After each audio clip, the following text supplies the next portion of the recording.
In the next few moments, you are about to step behind a curtain that has been deliberately drawn shut for over a century. You will be introduced to a secret about the nature of female desire, a truth so raw and unsettling that the world of modern psychology has violently fought to keep it buried. The year is 1895. The city is Vienna, a glittering hub of imperial culture, art, and suffocating social rules. A wealthy and respected aristocrat, a woman named Anna von Lieben, seeks out a young, ambitious neurologist named Sigmund Freud. This was not a fleeting thought. It was the very core of her being, the engine driving her turmoil. Worse still, as he continued his work with other female patients from all walks of life, he began to see the same pattern emerge again and again. Anna wasn't the exception. She was the rule. Men have been relentlessly conditioned to believe that persistence is creepy, that any sign of resistance is a final stop sign, that a no must, in all circumstances, be treated as the end of the story. His most controversial claim, the one that led to his books being burned by his enemies. Their desire, by societal design, is meant to be passive. In 1953, the father of modern sexology, Alfred Kinsey, conducted a series of groundbreaking experiments measuring the physiological arousal of women.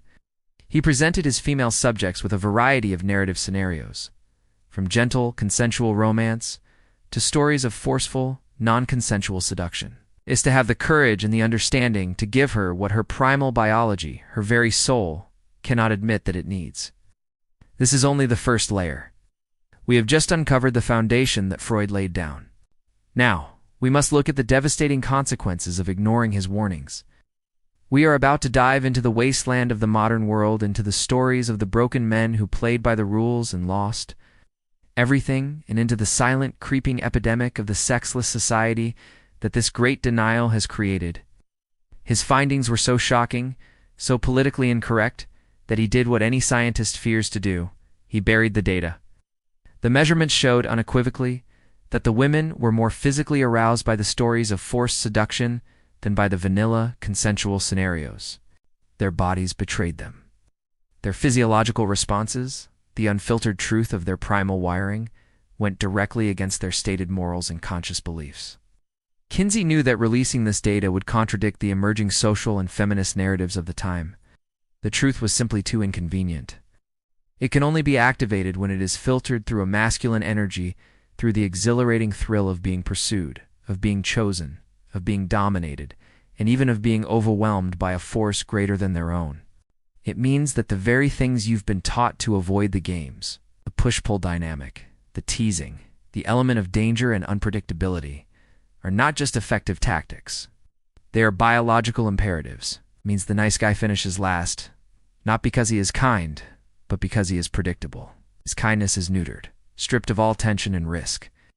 It means the women who passionately argue for total equality in the boardroom still, on a deep and unspoken level, crave a thrilling inequality in the bedroom. The envy was not for the physical object, but for the freedom to act, to conquer, to be the initiator of that raw, world-altering energy. Its hidden principle explains so many of the paradoxes we see today. It explains why some of the most powerful, successful, and independent women in the world still fantasize about total submission in their private lives. It's why the billionaire romance genre, where powerful men dominate and claim fiercely independent women, consistently dominates female reading lists and generates billions of dollars. It's why the historic rise of female independence and equality in the workplace has perfectly coincided with a cultural explosion of interest in BDSM, practice built entirely on the erotic dance of dominance and submission. These are not contradictions. They are the two sides of the same coin, the inevitable result of a primal wiring that modern society refuses to acknowledge. And his theories being sanitized by his own followers was his concept of penis envy. For decades, this idea has been grotesquely misunderstood, ridiculed, and used as a caricature to dismiss his work. Critics painted it as a bizarre, literal theory that women were jealous of male anatomy.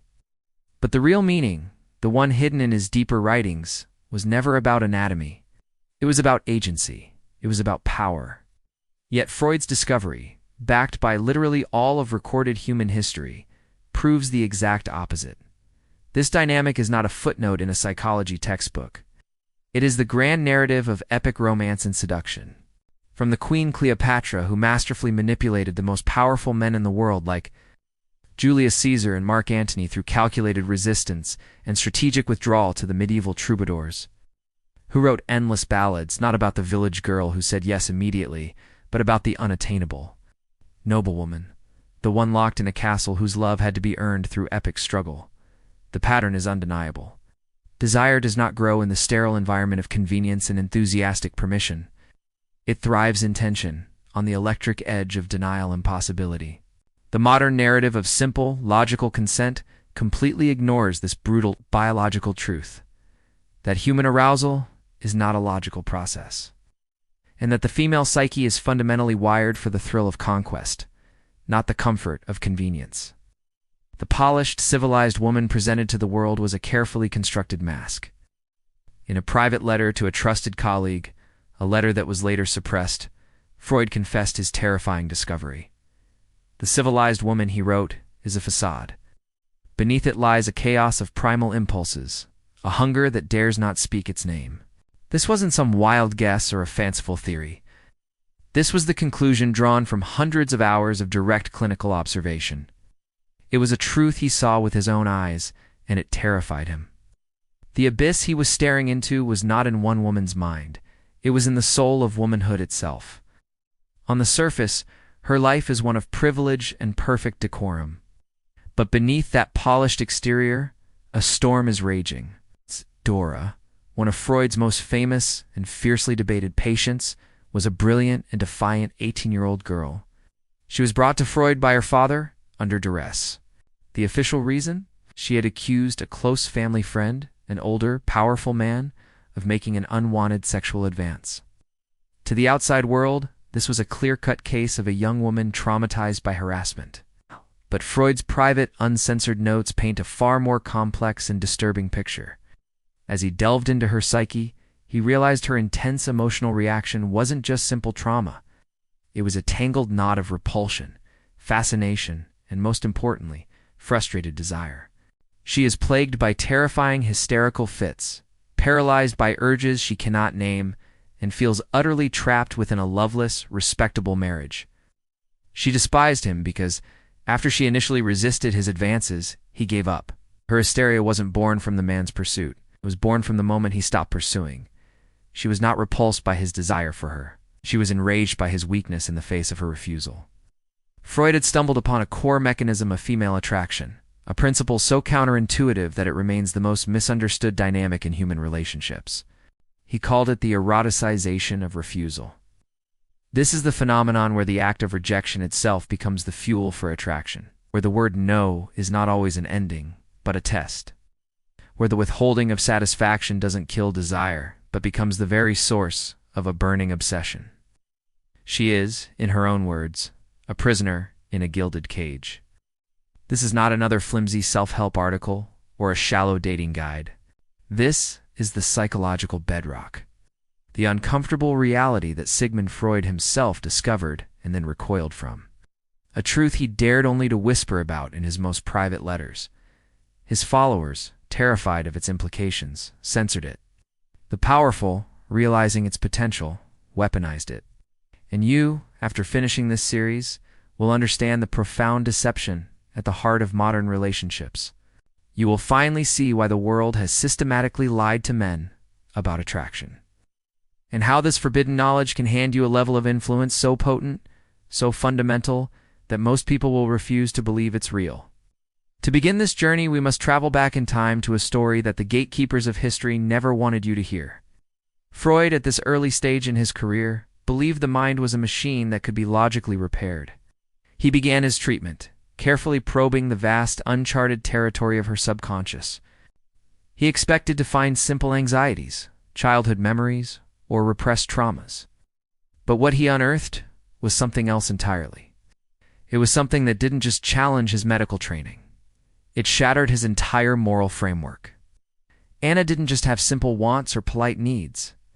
She possessed a deep, primal craving for things that Victorian society, and indeed our own, would label as monstrous. Her fantasies were not of gentle romance, but of domination. She was electrified by thoughts of humiliation, of being overwhelmed, of a force so powerful it would shatter her polite facade. The true horror for Freud wasn't just the content of her fantasies, but their intensity. If the case of Anna opened the door, the story of Dora blew it off its hinges. Dora didn't just despise the man for his actions. Now pause and think about the world you live in. Think about modern dating advice. But this is where Freud's discoveries become truly explosive. Freud argued that for millennia, women have been socially conditioned to receive pleasure, not to take it. Still skeptical? Let's leap forward half a century from Freud. So, what does this forbidden knowledge mean for you, the man trying to navigate this confusing landscape? And most crucially, it means that the key to unlocking a woman's deepest, most uncontrollable desire is not to give her what she says she wants. In the first part of this journey, we unearth the forbidden foundation of female desire, the raw, primal truths that Freud discovered and that society has fought to suppress ever since. We learned that beneath the civilized facade lies a craving for dominance. That refusal can be a powerful aphrodisiac. It is a plague of profound loneliness, quiet desperation, and a frustration so vast it is actively reshaping entire generations of men. They are withdrawing not just from dating, but from society itself. It was a term that cuts right to the bone of the modern male predicament: moral castration. The latest studies reveal that men under 30 are now 3 times more likely to be celibate than their fathers and grandfathers were at the same age. Dating apps, which promised a world of infinite connection, have devolved into a brutal digital meat grinder. In the 1950s, long after Freud's initial discoveries, the psychologist John Money conducted a series of experiments on gender and arousal that are rarely spoken of today. He, like Kinsey, wanted to know the difference between what women say they want and what their bodies actually respond to. It's in the explosion of dark romance novels, a multi-billion-dollar industry where millions of female readers obsess over fictional mafia bosses, ruthless billionaires, kidnappers, and morally gray anti-heroes who are defined by their absolute dominance. Perhaps Freud's most profound and misunderstood insight was that women do not consciously control these deep-seated desires any more than men control their own. They are slaves to the same ancient biological imperatives, the same primal wiring that has been forged over hundreds of thousands of years of brutal survival. Is he doomed to fail if he is good, and doomed to be a monster if he wants to succeed? Now, we must go even deeper, into the psychological warfare of modern courtship, into the subtle and powerful lies that women not only tell men, but also tell themselves.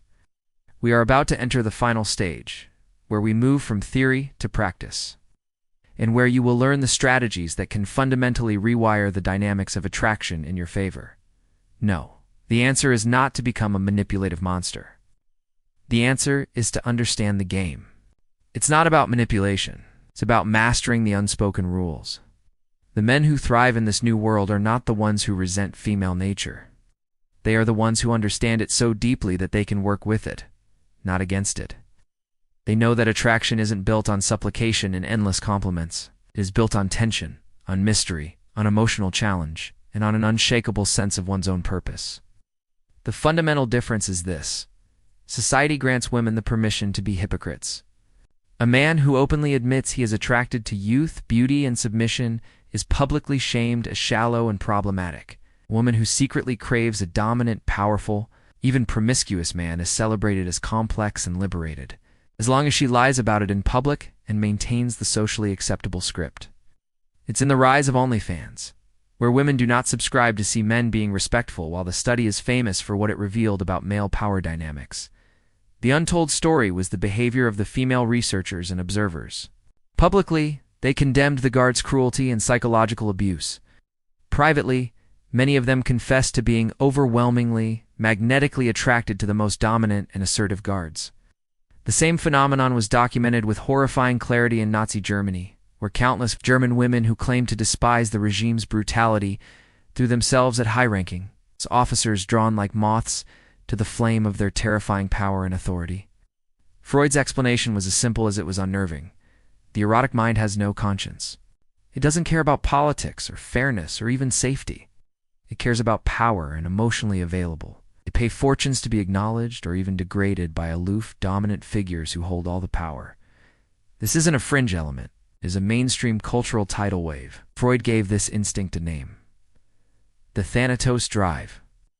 It is the unconscious, powerful pull toward chaos, toward destruction, toward the forbidden and dangerous energy that promises to break the monotony of civilized life. And the men who refuse to acknowledge this drive, the men who continue to offer only safety and predictability, are left utterly bewildered and alone, endlessly scrolling through dating profiles that yield nothing but the deafening sound of silence. His most shocking discovery came when he hooked female subjects to physiological monitors, lie detectors, heart rate monitors, instruments measuring pupil dilation, and showed them images of different types of men.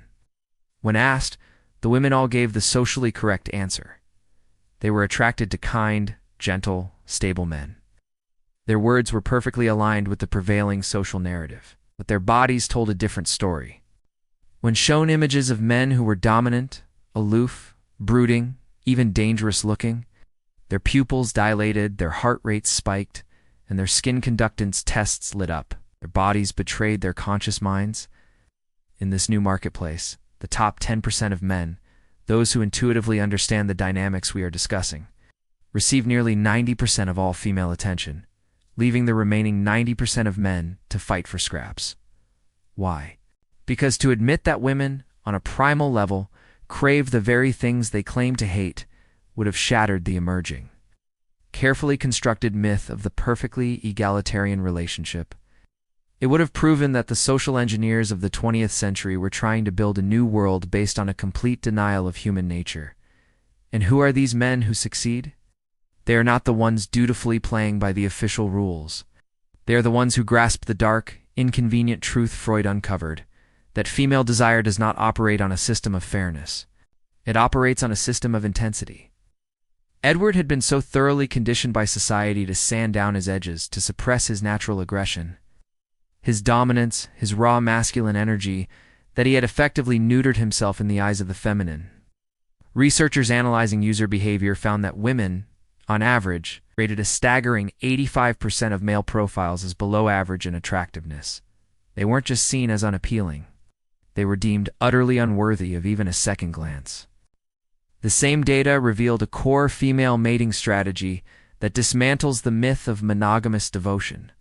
Women would overwhelmingly rather share a top-tier high-value man than settle for the exclusive loyalty and devotion of a nice guy they deemed to be average. Why? Because monotony is the poison that kills desire. Freud identified this as the boredom principle. He understood that the human psyche, and the female psyche in particular, when faced with abundant choice, is not drawn to stability. It is drawn to variance, to unpredictability, to emotional peaks and valleys, to risk. The modern dating market, with its endless carousel of options, has turned this biological impulse into a devastating social weapon. By becoming the perfect, safe, good man, he had made himself psychologically invisible and sexually repulsive to the one person he tried so hard to please. They are giving up on ambition, on family, on the future. And the most terrifying part is that based on the rules they have been given, they have every reason to. The principles they were taught to live by, the gospel of kindness, absolute equality, and unwavering gentle respect, have not just failed. They have backfired with catastrophic results. This isn't some random cultural shift. It is the predictable, inevitable outcome of ignoring the very warnings Freud gave us over 100 years ago. And that the modern ideal of the safe, predictable man is a direct violation of a woman's deepest biological wiring. In 1908, he treated a young man named Edward, a promising lawyer who was the very model of the good man. He was well-educated, endlessly polite, financially secure, and emotionally attentive. He did everything his wife and society asked of him. He listened patiently, he never raised his voice, and he suppressed any instinct that might be perceived as aggressive or overly masculine. And yet his life was a private hell. His wife didn't just not love him, she actively despised him. She openly mocked what she called his weakness. She flirted shamelessly with other men in front of him, men who were his complete opposite. Eventually, she left him for a brutish, uneducated factory worker with a criminal record. Now we must face the grim consequences of this collective denial. We are about to walk through the ruins of the modern dating world, a landscape littered with the casualties of a war they never knew they were fighting. There is a silent epidemic spreading through the Western world. To understand how we got here, let's once again turn to Freud's private case files. Freud's diagnosis for Edward was not depression or simple anxiety. Now, fast forward to today and look around. Edward is no longer a rare clinical case. He is the average man. Consider the infamous Tinder study conducted by the University of Oslo in 2018. A study the mainstream media prefers to ignore. But the evidence gets even darker. Money, just like Kinsey before him, buried the most explosive parts of his data. Now, look around you. The proof of this buried data is no longer hidden in a lab. It is the dominant story of our culture. But here's the critical twist, the point that separates true understanding from bitter resentment. This is not women's fault. This chilling dynamic was laid bare in the infamous Stanford prison experiment of 1971. So, what is the answer for the modern man trapped in this paradox? But this diagnosis is only scratching the surface. Knowing the problem is one thing. Possessing the tools to solve it is another. There is a force hidden deep within the female psyche, an instinct so powerful, so ruthlessly primal, that once you understand it, you will never again be confused by her behavior. You will never again wonder why she chose him, the man who seemed to offer nothing over you. This is the final layer, the master key that unlocks everything we have discussed. This is not about your looks, not about the money in your bank account, and not about your social status. A 2019 fMRI study from UCLA scanned women's brains as they viewed images of different men. When the women were shown pictures of kind, smiling, agreeable-looking men, the reward centers of their brains showed virtually zero activation. Found that in every single healthy, lasting heterosexual relationship, there existed an unspoken power hierarchy, where the man served as the psychological anchor. The moment the man relinquished that role, the moment he became too submissive, too eager to please, too reliant on her for emotional validation, the woman's respect for him vanished. No, that is the reaction of a man who is bitter. These are not tricks, they're tools to realign yourself with the truth. Nice guy response is to argue, justify, explain, or appease. A 2022 study in social, psychological, and personality. Science proved that women experienced significantly higher levels of attraction to men who made decisions like choosing the restaurant or planning the date without asking for their opinion.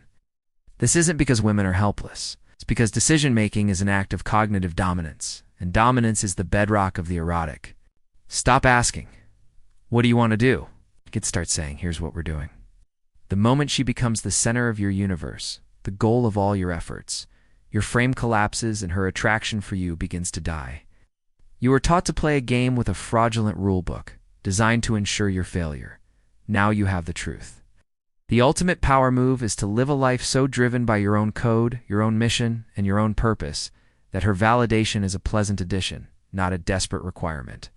The moment you become the prize, the man with an unshakable purpose, who invites her to join his world, is the moment she begins to chase. This is a fatal error. The right move is to meet her chaos with calm, unwavering silence. When she behaves in a way that aligns with your standards, when she is feminine, respectful, and pleasant, reward her with your full attention, affection, and energy. Female desire isn't really about the woman at all. It's about you. When she behaves in a way that does not, when she is disrespectful, combative, or chaotic, you must withdraw that attention. Not with anger or punishment, but with calm, immediate indifference. You are not punishing her. You are demonstrating that your most valuable asset, your attention, is conditional upon respect. Freud's case studies repeatedly showed that women only truly value the attention of a man who is not afraid to withhold it. Hold eye contact, don't flinch, and say nothing for a moment. Freud noted that the female brain abhors an emotional vacuum. She will rush to fill your silence with her own emotional investment. The more you explain yourself, the less she feels. The less you explain, the more she chases your validation. A man with true understanding does not become a tyrant. He becomes the embodiment of polarity. The men who master the art of desire don't hate women. They understand them on a level that women themselves do not. They know that true, attractive masculinity is not about controlling a woman, but about creating an energy so powerful, so grounded, that it invites her to surrender. They don't demand respect. They command it, not through force, but through their unshakable presence. They are the rock, and she is the wave that crashes against it. The crashing is the thrill. It's not because she was a bad person, but because her biology interpreted his abdication of leadership as a profound genetic betrayal. One wife's anonymous confession from the study said it all. I begged him for years to be more vulnerable and share all his feelings. Then when he finally did, I couldn't look at him the same way. The attraction was gone. But when they were shown images of men with aloof, challenging, or even disapproving expressions, their nucleus accumbens, the brain's raw pleasure and craving switch, lit up like a Las Vegas slot machine. Women say they want perfect equality in a relationship, but their biology of arousal demands asymmetry. They claim to desire complete emotional availability, but their mechanism of attraction requires emotional scarcity and challenge. Freud's darkest and most accurate insight was this: the feminine soul often grows to despise what it consciously begs for. Freud had a name for this phenomenon: the defiance paradox. The more a woman's conscious mind claims to reject and defy male dominance, the more her deep biological wiring fiercely rewards her submission to it. This is about something far more elemental and far more dangerous: the subconscious trigger of female surrender. How many times have you watched a female friend complain endlessly about an ex who treated her poorly, only to see her crawl back to him at the first opportunity? How many times have you seen a brilliant, successful, independent woman become hopelessly obsessed with a man who offers her nothing but inconsistency and emotional distance? You were told this was a sign of low self-esteem or a desire for drama. That is a lie. It is pure, unadulterated instinct. This instinct traces back to the most brutal survival truth of the human species. For our female ancestors, choosing a weak mate was a death sentence. A man who was uncertain, who couldn't lead, who couldn't protect, meant starvation, predation, and the end of her genetic line. Therefore, women evolved a powerful, unconscious filtering mechanism. They test for male strength. Every time she pushes you away to see if you'll stand firm, every time. She challenges your opinion to see if you'll crumble every time she creates a small storm of chaos to gauge your emotional control. She isn't being cruel or irrational. She is running a biological diagnostic. And most modern men fail this test catastrophically, without ever even realizing they were being tested. Freud discovered its power. Modern psychology buried it out of fear. And the small fraction of men who know it, whether by instinct or by study, wield it like a weapon. To understand this force, we must look to one of Freud's most radical and brilliant protégés, a Hungarian psychoanalyst named Ferenczi, 1936. Ferenczi conducted an experiment so psychologically explosive that his mainstream colleagues demanded his research be destroyed. The experiment was deceptively simple. In fact, many of them actively rationalized against it. They would say things like, well, the second voice was arrogant, or I found him to be rude. One woman even insisted she hated the dominant voice, all while the physiological instruments attached to her screamed the opposite. Their conscious minds were lying to protect their social conditioning, but their bodies were telling the primal truth. The conclusion was inescapable. The female unconscious does not want to be asked for permission. It wants to be led. It craves the feeling of being in the presence of a power it can surrender to. He had women listen to 2 separate audio recordings of male voices. The first voice was gentle, accommodating, agreeable, and seeking approval. It asked questions. It was polite. The second voice was different. It was deep, unhurried, unapologetic, and possessed an undeniable tone of command. It didn't ask, it stated. The results were chillingly conclusive. Staggering 87% of the female subjects showed measurable, involuntary physiological signs of arousal: a quickened pulse, dilated pupils, a change in skin temperature, only when listening to the second dominant voice. But here's the part that reveals the secret. When Ferenczi asked the women why they were aroused, they couldn't explain it. This isn't just dusty, century-old psychoanalysis. Modern neuroscience has since proven Ferenczi's discovery with terrifying precision. Now, let's bring this into your life. In 1951, the psychologist Erik Erikson conducted a now-suppressed study on long-term marital dynamics. This is the grand lie of modern dating. So, what is the answer? Do you become a heartless tyrant? Cold, manipulative player? Here's how you begin to apply this principle. 1. The silence strategy. When she tests you with a challenge, a criticism, or an emotional outburst, she will be trained too. The decisive imperative. Women do not want more input. They want confident direction. 3. The reward and consequence loop. This is not about manipulation. It is about effective conditioning, the same way you would train any living thing.